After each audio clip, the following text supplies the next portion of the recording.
All right, Shalom. I want to start by giving all praise and glory to you. How about Shema Rashad, by Shema Kakodash? Double honor to the apostle of the great millstone. Shalom to the I came out there pushing the word of sincerity and the truth. Yeah, I just want to do a lesson in regards to Iran conflict that's still pumping up with America. You know, throughout the years, it's been many years now that Iran, U.S. and Israel has been in the news for conflicts.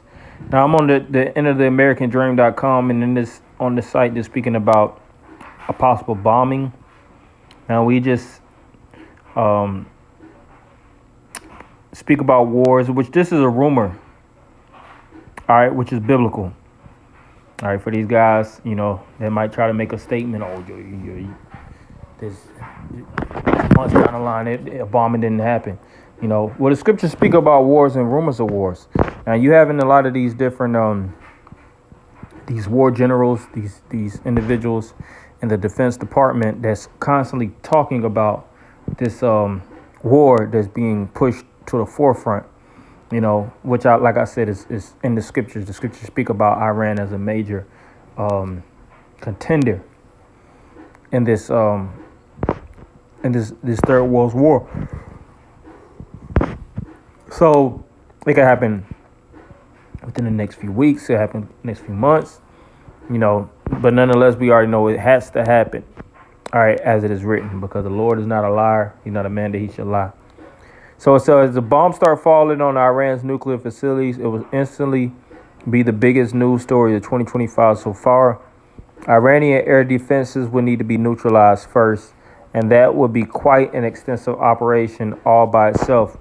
Subsequently, destroying Iran's nuclear facilities will be extraordinarily difficult because many of them are very deep underground. We had heard a lot about our bunker buster bomb, but there is a lot to debate about whether those bombs can actually destroy facilities that are buried that deep. Yeah, and I don't know if they actually had certain trial runs on these type of bombs. These bunker busters, I'm gonna have to do some research on them and see what's the depth that these bombs can go.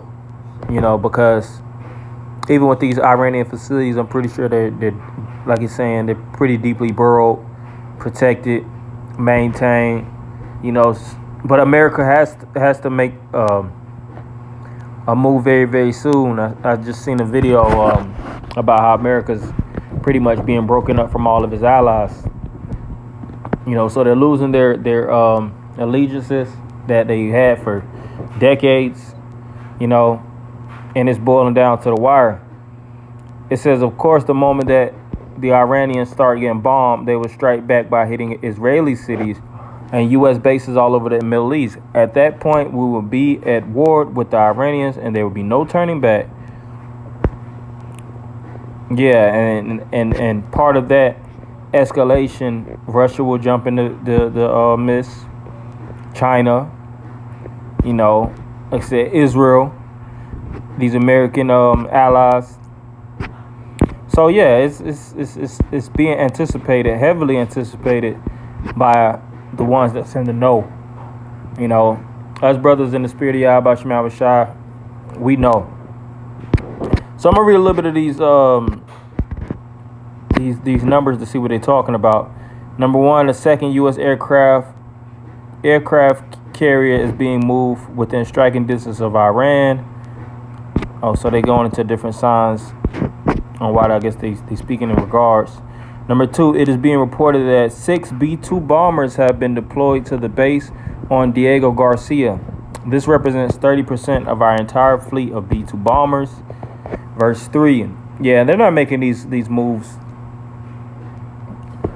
because they feel like it, and they're damn sure not wasting their time and energy because military expenditure is very costly. Now, America does do certain things as taunting mechanisms or certain things to try to push the engine of I would say neutralizing. But we're at a certain point, really, on this path that these nations have made it fully clear that they're not backing out from the U.S. So if America's making certain moves, they have to make their moves critical. All right, especially the fact that we have this president in office, and he's pretty hard nosed. He's not looking to waste any time. Look, this whole thing with China and the tariffs, which I just did a lesson on. That's another telltale sign. So verse number 3, the B-2 bombers that have been deployed to Diego Garcia are being left out in the open so that the Iranians can see them. Verse 4, I said verse 4.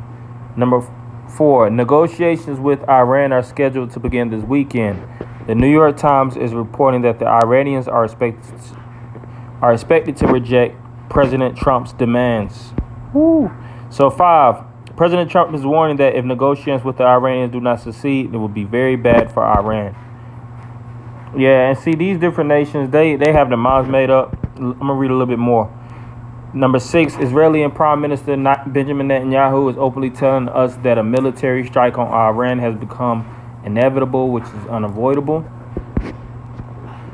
So yeah, all these different situations that's taking place, and there's more as I'm going down. Just for the sake of time, I'm just cutting it short, But all these conflicts that's taking place and this is just one amongst many of these nations that will be dragged into this war Armageddon, because this is going to be a war to end all wars, and the Most High is putting the spirit on these different nations to get ready to fight this battle.